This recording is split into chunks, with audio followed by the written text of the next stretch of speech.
Okay, so since this thing runs like beauty now, I'm thinking of changing this for this.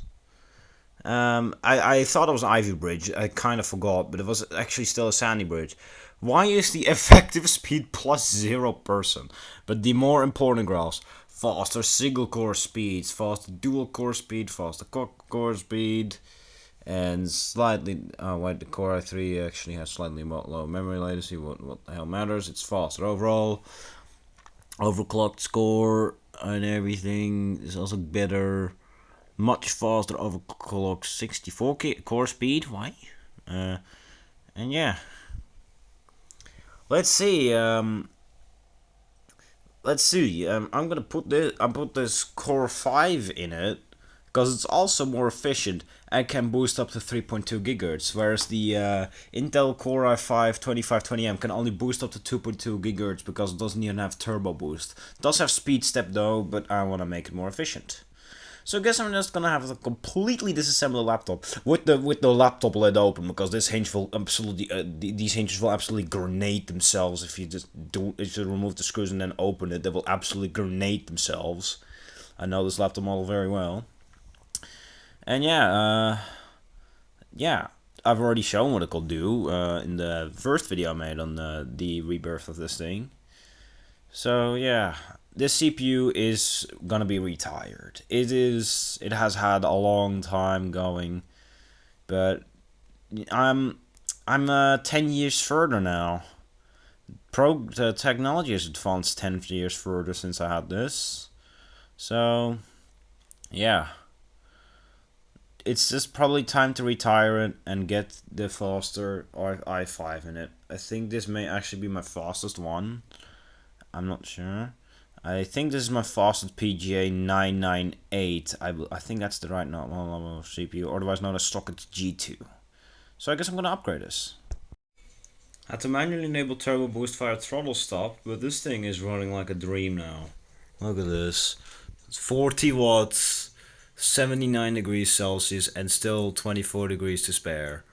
Yeah, I mean, yeah, it is the turbo just shut off, but it's otherwise fine. I need to figure out how to do the turbo properly. And this is on HM70 chipset as well, on the Intel HM70. Also, the hinge has completely exploded. I didn't even do anything. Yeah, hinge wise, she ain't looking too pretty. So I'm not happy about that because this thing will just explode apart soon, I guess. But that means this thing can go back together because I can't configure the BIOS this way. It's very annoying. Actually, kind of blowing warm air.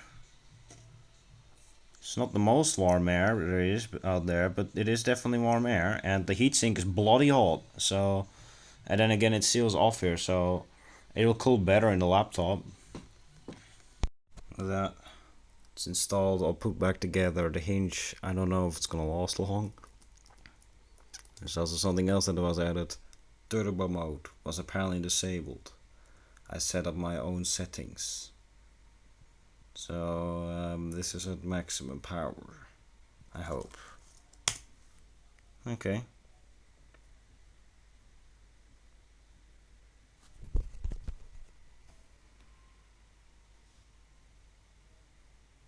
It's running on battery power though. Let's plug it in and she'll enable turbo.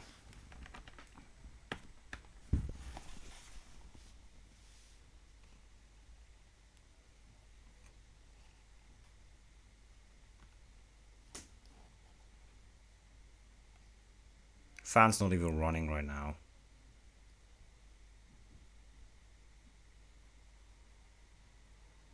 Now the fan's coming on.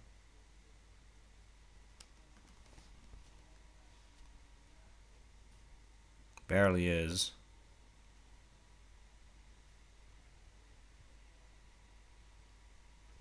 Okay.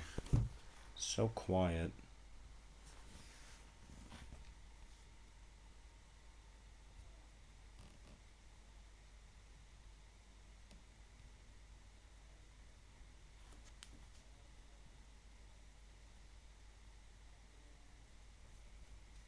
Gotta wait for the Toshiba MQ-01 ABD100 to catch up though. It's one of the annoying things about the Toshiba MQ-01 APD100, it's a little slow.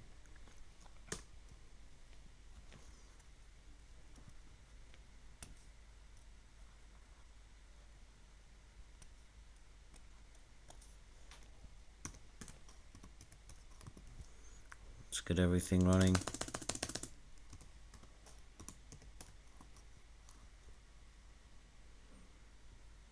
Good Toshiba lag.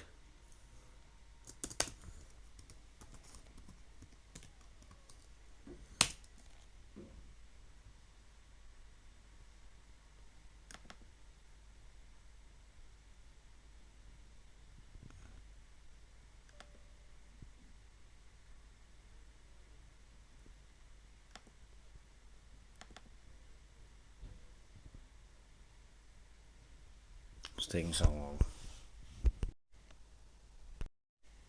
Look at that. Turbo boosting, let's get everything running.